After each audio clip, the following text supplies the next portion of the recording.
Dalam strategi hidup berdampingan dengan COVID-19, pemerintah mencanangkan akselerasi vaksinasi terutama untuk kategori rentan. Bahkan cakupan vaksinasi akan ditambahkan sebagai syarat turun level PPKM.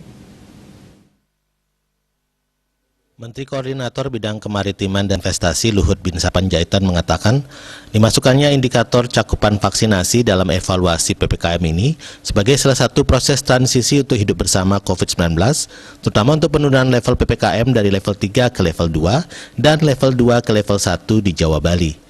Koordinator PPKM Jawa dan Bali ini menyampaikan pencapaian target cakupan vaksinasi tersebut sangat penting karena vaksinasi telah terbukti menekan risiko keparahan dan kematian jika terpapar COVID-19, terutama bagi para lansia. Ia juga mengungkapkan saat ini stok vaksin yang ada masih banyak.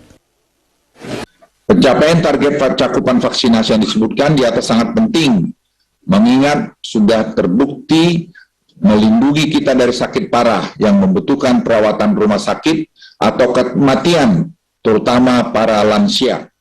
Sementara itu, Menteri Kesehatan Budi Gunadi Sadikin menjelaskan soal perkembangan cakupan vaksinasi secara nasional.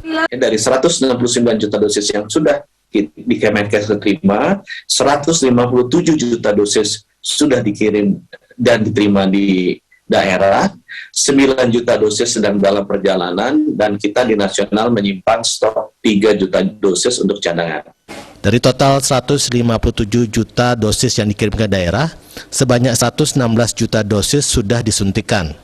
Rinciannya 73 juta dosis pertama dan 43 juta dosis suntik kedua. Sisanya sebanyak 41 juta dosis masih disimpan sebagai stok di daerah-daerah.